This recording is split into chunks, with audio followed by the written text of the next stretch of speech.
James, it's an honor to introduce James. He's a Harvard alumni. Yeah. Alumni is really the wrong word for you. He's a faculty emeritus. Okay, that sounds good. Yeah, he's graduated from Yale as a faculty member. School of, I always want to say theology, but what do they? Divinity. Divinity, yeah. He's the one who invited us here 2 years ago, has been a real friend of the society. And it's always interesting to go to conferences with James because he's a creative thinker and he's a generalist, so you never know what he's going to talk about, but it's always interesting. And I remember when we drove up the coast together one time, and James kept saying, "You're going the wrong way, you're going the wrong way." Do you remember that?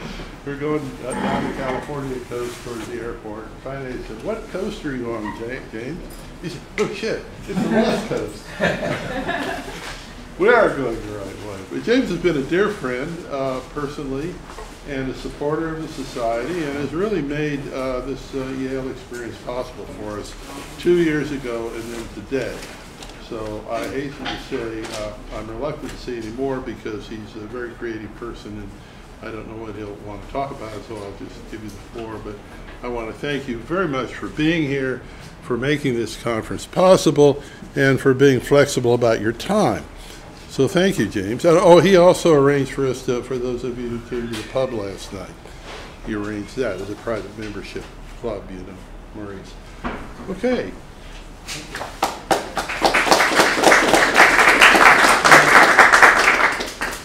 Well, first of all, may I say on behalf of Yale, welcome to Yale.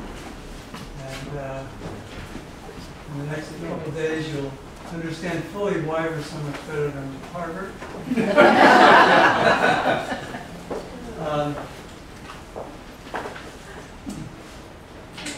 A good omen.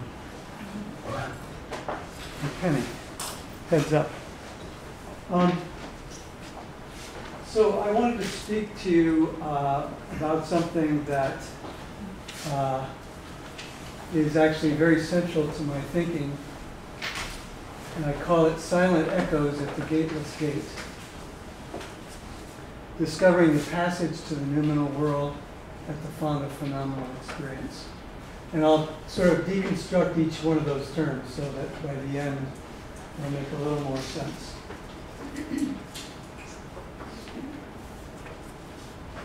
This is a torii in Japan.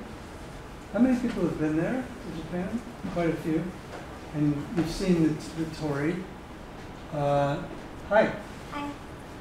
Have you been for the conference? Yeah. Which one? Is it right around the corner here for registration and then. Oh, okay.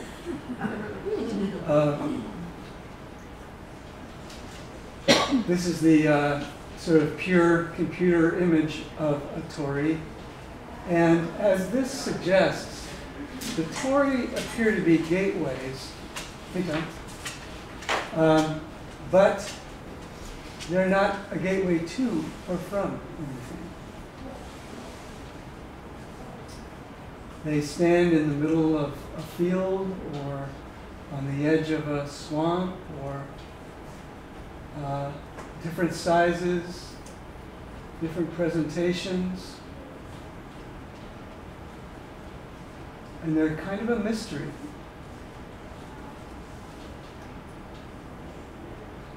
Here's one in the middle of the water. No one sails through it. It doesn't mark a channel or anything. Has no utility.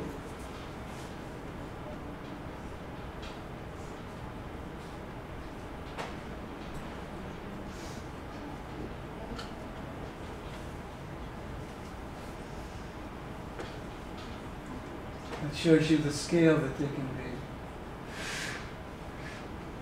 And there's a great example because it is a gate, but it doesn't start anywhere or end anywhere.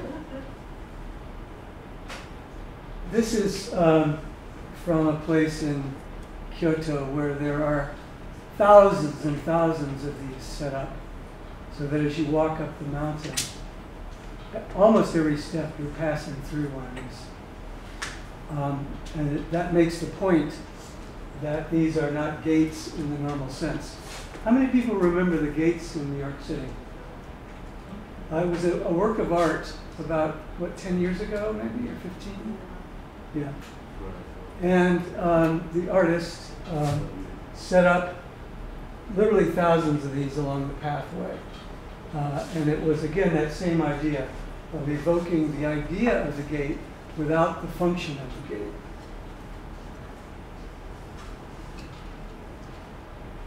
And here's the same idea carried out in a different tradition. And finally, the idea of the gateway to the other world. So this is the theme of the gateless gate, which is a Zen idea. By the way, I'm really glad that I'm going before Irvin, because I thought it was kind of amazing that he would be opening for me. It'd be like, the Monkees, preceded by the Beatles. So, what about the gateway to another world? It seems so obsessive to the Japanese and the Chinese to some extent. What is that doorway all about? Where is it? Is it a heavenly abode after death? Or is it something that art takes us to?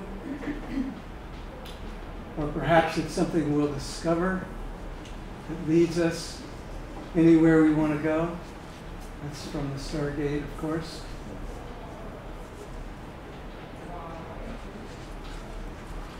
Is it a place? Is it a hole in the earth? Is it a mountaintop?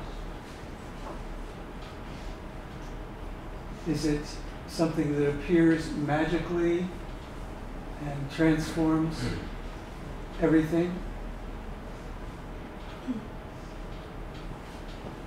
I think that the gateless gate is something that we can understand and that we can experience. It leads to no physical place. You don't pass through it or under it. It's not located in any specific geographical location. There's no point in going to Africa or the Himalayas or whatever. It doesn't mark an obvious transition between one thing and another like a gate. Instead, it marks a point that has no dimensions. The point does have no dimensions. And it makes a statement that there is a passage, there is a way to get to a different world. So we live our lives as when we're awake and when we're sane. It is kind of a swirl, which is called the phenomenal world.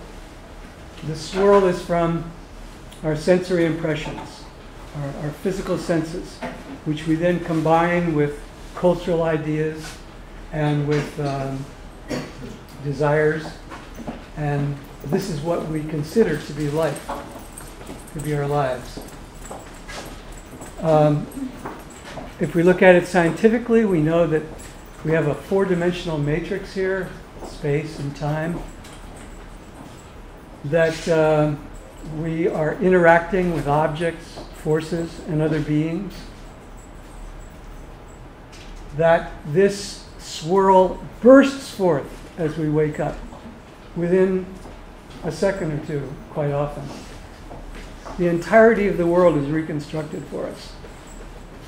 At least the part involving turning off the alarm, and then the rest sweeps in. And it's an experiential Big Bang. The Big Bang, as you may recall, began with a period of inflation. It was so rapid that it exceeded the speed of light. And in the same way, our world comes back to us like the speed of light. on the other end, just like as the universe is said to be on a course to disperse, our consciousness disperses into unconsciousness and contracts to a single point. And the gateway maps that point. Consciousness receives to a point in what seems to us to be an impenetrable floor or ground of being and existence. So think for a minute about unconsciousness. Our idea of unconsciousness is oblivion. It's a place we go down to as we lose consciousness, and that's it. That's the end. It's the floor. Nothing beyond that. A spot on the surface of oblivion beyond imagination and conception.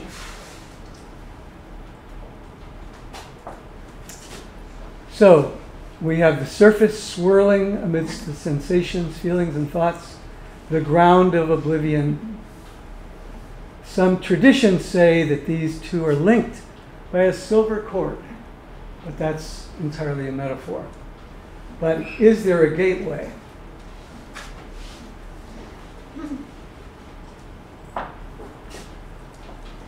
So I put this text here so I could get it right, so I will present it to you. For hundreds of millennia, humans have had a strong conviction and often a living experience of a non-physical reality joined to the material cosmos by a narrow passage, the gateless gate. Since that passage impinges on the physical world, a naive assumption has been that it must emerge into the world we know as a literal physical passage at some geographical location.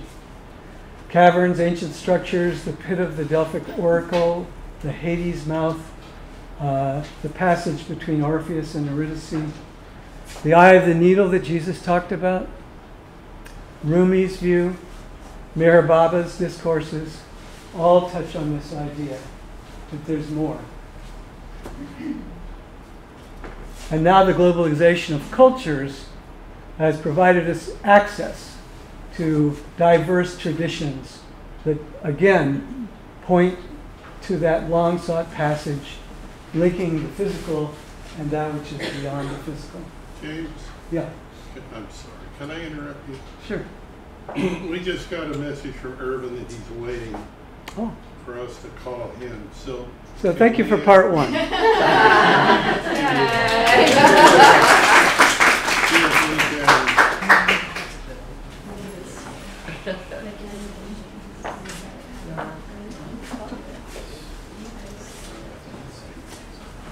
So when I talk about locating the passage to the other world, I'm not talking about as if that would mean that you could traverse it. That's a whole different thing. But if there is a connection between or among many different spiritual traditions involving this idea, or should I say this reality, then I think that's of great interest. And basically the idea being that if enlightenment is possible, it must include this, and it must have been something experienced by many people over the thousands of years.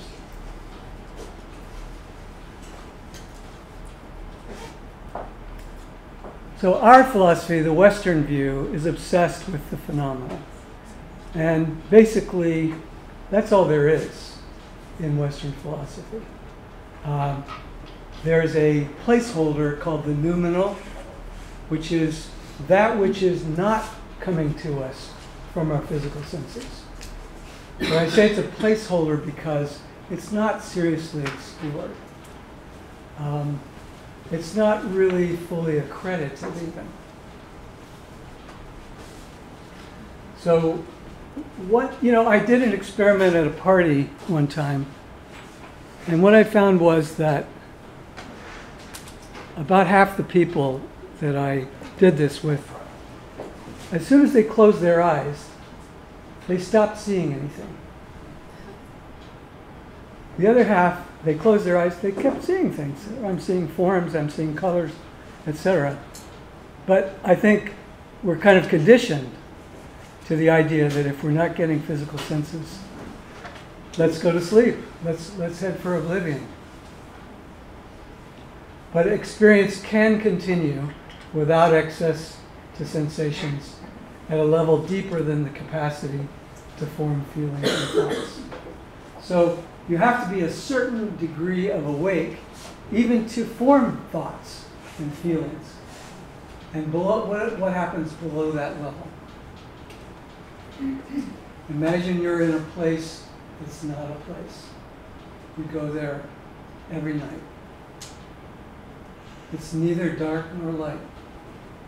It's neither silent, not silent. You're not alone, but you're alone. Neither alone nor not alone. And in place of feelings and thoughts, you are aware of only perfect clarity. Probably some of you have achieved that state through meditation, which is called contentless consciousness.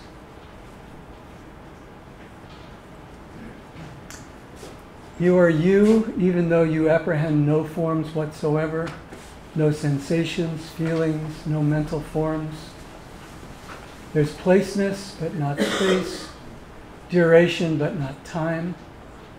And this is where it all begins. This is where experience begins. It is I relate it to a cosmic singularity because a singularity has no dimension. It's a point.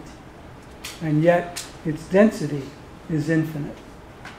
And I think of this source of consciousness as being infinite because of the multiplicity of forms that can come out of it. Everything that we can possibly experience originates in that point and comes out moment by moment, instant by instant. In the dark harbor, amidst swirling silent echoes, all ships set their sails.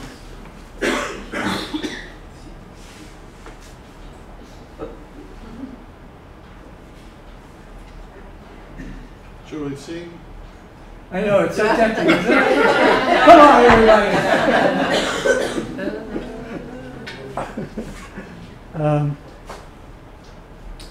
So the question is, okay, we have a point, which is the origin of consciousness.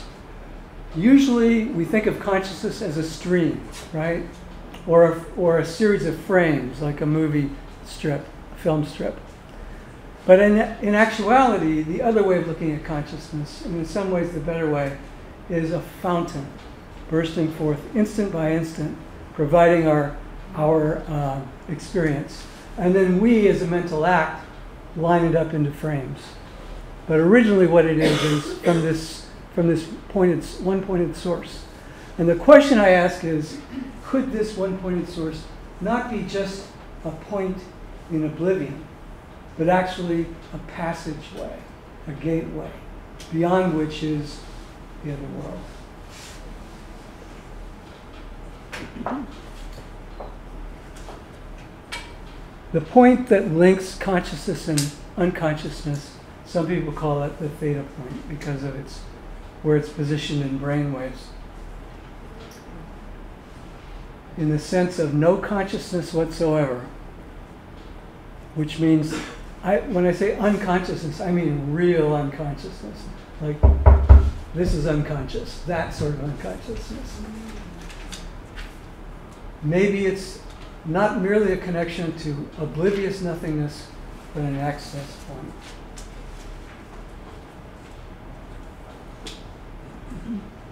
Now there's the model that we started out with. What is assumed to be the floor, the ground, beyond which is nothing but oblivion, turns out to be the barrier between the trance-like state of normal consciousness reported by the physical senses and the world beyond that sustains us.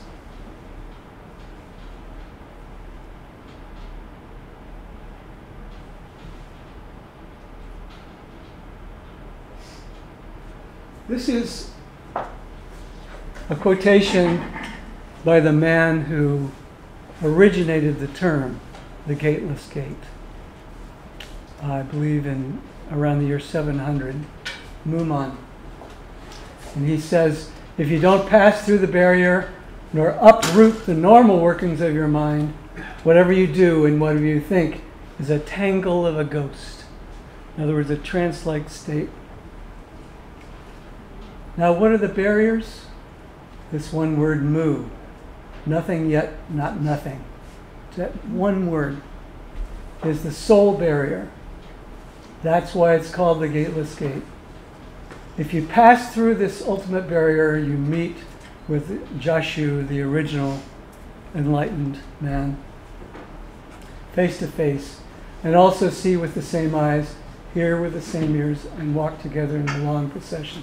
So this is something that we see, that we encounter in many different traditions. The idea that this is a trance-like state, and that there's a change, a fundamental change, a shift we can make that opens up a much wider, richer, deeper world. And I think some people in this room have experienced that. Jesus talked about a dimensionless point, which he called the eye of the needle. That's what you pass through to get to the kingdom of heaven, he said.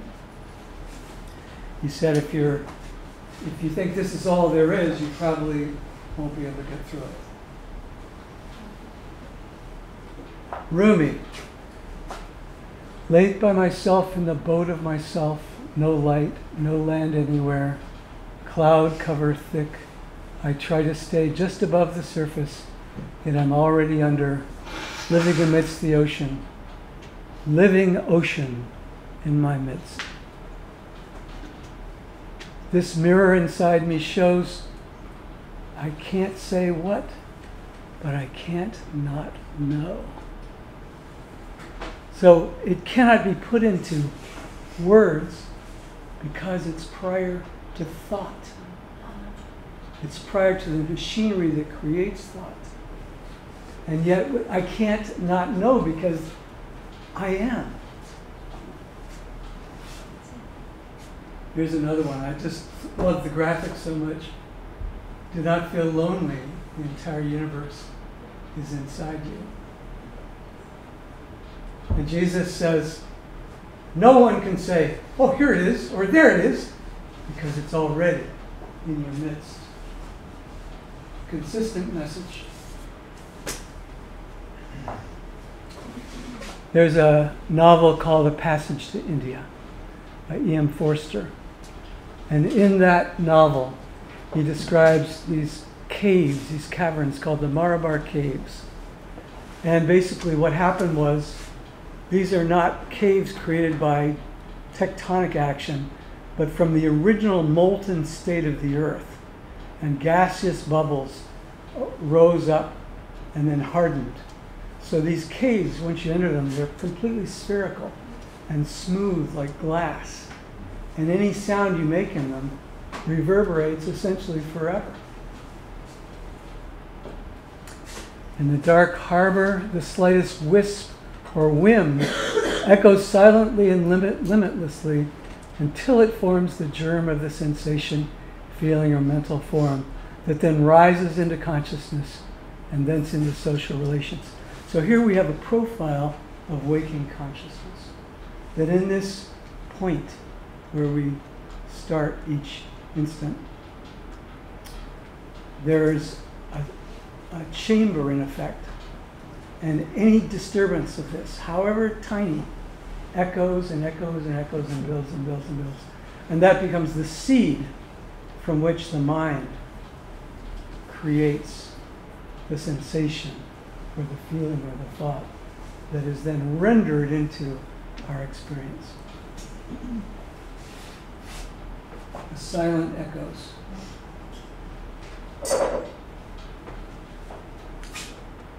Meher Baba, the Indian mystic who kept silence for most of his life, wrote, "We're all in this shoreless ocean of infinite knowledge, and yet are ignorant of it until the mind, which is the source of ignorance, vanishes forever.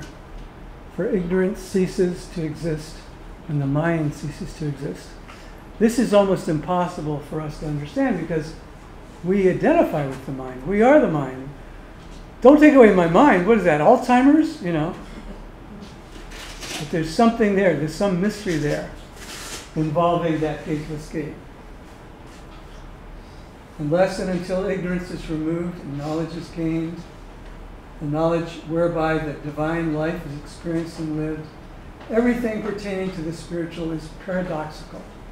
So, I mean, how paradoxical can we get when we talk about, you know, echoes in silence and gateless gates? I mean, that's the language of the spirituality to us from our viewpoint. A series of paradoxes. We must lose ourselves to find ourselves. Paradox. Loss itself is gain. Die to self to live in God. Death means life. Paradox, paradox, paradox. We must become naked of selfhood by possessing nothing, so as to be absorbed in the infinity of God. Thus, nothing means everything. The rich man asks Jesus, how do I get through that gateway? And he says, give away until you have nothing, until you are nothing. Then you pass right through. But we can't do it. It's not the rich man, it's the rich. It's us. Can you do about 3 more minutes? Sure. We must lose ourselves to find ourselves. Loss itself is gain.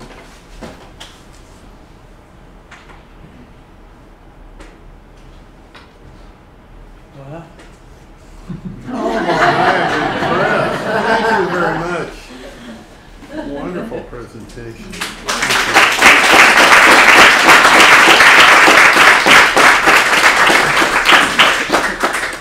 Thank you very much, James. Well, we're running just a little behind, but not too bad. Tom Lombardo has offered to go ahead with his presentation a little bit early, so start right now. Okay. And there's a chance that Urban will call at the top of the hour. And you will be in a